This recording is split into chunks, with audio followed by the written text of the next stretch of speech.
Nous avons tous une raison de vivre et aujourd'hui, je vais te parler de Nick. Bonjour, c'est Pascal, la voix qui parle à ton cœur. Nous sommes le 4 décembre 1982 à Melbourne, en Australie. Douchka, infirmière et sage-femme, et son mari Boris, pasteur, s'apprêtent à accueillir dans une grande joie leur premier enfant. La grossesse s'est bien passée et la dernière échographie, 8 semaines plus tôt, a permis de dire que ce serait un garçon. L'accouchement n'est pas encore terminé que Boris pense voir, à la sortie de la tête et du haut du corps, que le bébé n'a pas de bras droit. L'équipe médicale s'intercale entre lui et le bébé, lequel est emmené dans un coin de la salle. Boris comprend qu'il y a quelque chose qui se passe, qui n'est pas normal. Il se sent mal et est emmené à l'extérieur. Il est rejoint par le médecin quelques minutes après. Le médecin lui apprend que le bébé n'a ni bras ni jambes, à peine 2 embryons de petits pieds. Quand la maman voit son fils, elle refuse de le tenir dans ses bras et demande qu'on l'emmène hors de sa vue. C'est le choc pour les parents, mais aussi pour toute leur communauté religieuse. Ils sont tous les deux des chrétiens très croyants et se posent des questions. Comment Dieu avait-il pu permettre la naissance de cet enfant? Pourquoi Dieu les punissait-il avec un tel enfant, eux qui sont si croyants? Quelle faute avait-il commise? Les parents vont passer du choc au déni, à la colère, pour finalement accepter cet enfant si différent. Leur foi retrouvée leur dit que Dieu a un plan pour Nick, comme pour chacun de ses enfants, et s'ils ont été choisis par Dieu pour être ses parents, c'est parce qu'il les savait assez forts pour l'aider à accomplir ce plan. Douchka et Boris vont aimer leur fils de manière inconditionnelle. Ils vont lui dire qu'il est parfait comme il est à l'image de Dieu. Ils vont faire tout ce qu'ils peuvent pour qu'il puisse être le plus autonome possible et ils vont se battre pour qu'il puisse être scolarisé dans l'enseignement ordinaire.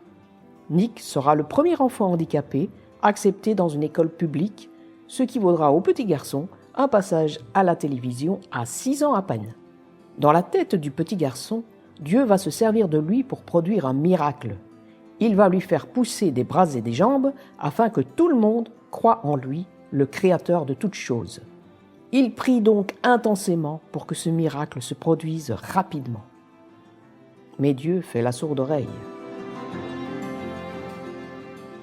À l'école, le petit Nick est moqué par ses camarades pour son apparence physique et il se rend compte de tout ce qu'il n'a pas et de tout ce qu'il ne sait pas faire. Ses parents ont beau lui répéter qu'il est parfait comme il est, juste spécial, lui, il ne veut pas être spécial, il veut des bras et des jambes. Le petit garçon glisse dans la dépression.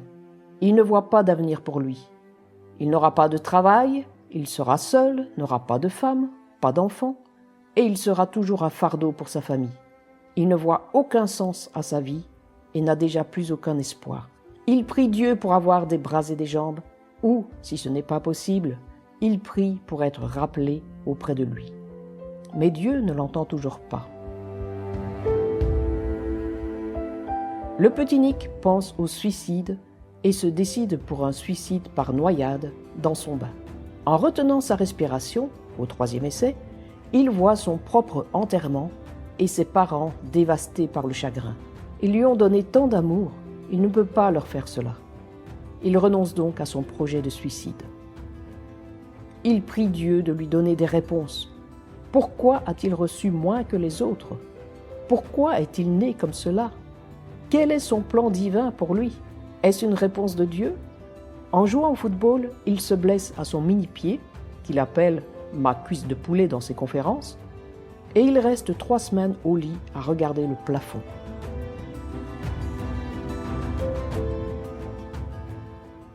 Et il commence à changer de point de vue. Il remercie pour cette petite cuisse de poulet qui lui permet tant de choses, notamment d'écrire. Il remercie pour sa famille qu'il aime tant, pour le toit qui le protège, pour la nourriture qu'il a tous les jours. Il rentre sur le chemin vertueux de la gratitude. Remercier pour ce que l'on a au lieu de se focaliser sur ce qu'on n'a pas. Vers 15 ans, il lit à l'Église l'Évangile de Jésus-Christ selon saint Jean, chapitre 9. Cet évangile commence comme ceci. En passant, Jésus vit un homme aveugle de naissance. Ses disciples l'interrogèrent. « Rabbi, qui a péché, lui ou ses parents, pour qu'il soit né aveugle ?» Jésus répondit, « Ni lui ni ses parents n'ont péché, mais c'était pour que les œuvres de Dieu se manifestent en lui. » À l'écoute de cette dernière phrase, « Ni lui ni ses parents n'ont péché, mais c'était pour que les œuvres de Dieu se manifestent en lui », Nick comprend la phrase répétée si souvent par ses parents, « Dieu a un plan pour toi ». Il ne sait pas ce qu'est ce plan, mais il dédie sa vie à Dieu et lui demande d'entrer pleinement dans sa vie et de venir sauver son âme.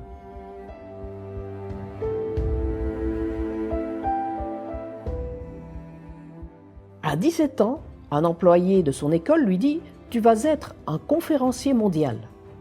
Nick n'y croit pas du tout, mais celui-ci insiste et propose d'organiser sa première conférence. Nick ne veut pas, mais l'employé insiste. « Tu es chrétien, tu dois partager ton expérience. » Il organise donc une première mini-conférence. C'est devant 6 élèves, sans aucun handicap, mais déjà dépourvus d'espoir dans la vie, que Nick partage son expérience de vie. À l'issue de cette petite conférence, il voit comment son partage d'expérience de vie est bien perçu et rend espoir. Il fonde l'année de ses 17 ans l'association Life Without Limbs, qui vise à soutenir et à inspirer les personnes atteintes de handicap physique et à leur montrer qu'elles peuvent réaliser de grandes choses dans leur vie. Ces discours ont touché le cœur de centaines de milliers de personnes et l'ont amené à parcourir le monde pour partager son message d'espoir. Il a écrit plusieurs livres et ces livres ont touché des millions de lecteurs avec leurs messages positifs et motivants.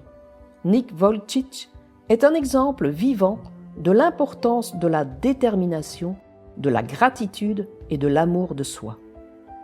Son histoire est une source d'inspiration pour tous ceux qui se sentent découragés ou limités par les circonstances de leur vie.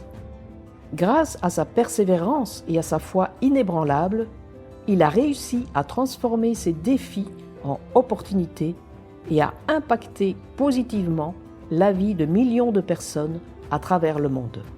Aujourd'hui, ses pires peurs d'enfant se sont évanouies. Il a un métier, une femme aimante, 4 enfants en bonne santé, et il a inspiré et inspire encore des centaines de milliers de personnes, chrétiennes ou non, dans le monde entier. N'hésite pas à laisser un commentaire et n'oublie pas de t'abonner à la chaîne pour avoir accès au prochain épisode. À la semaine prochaine!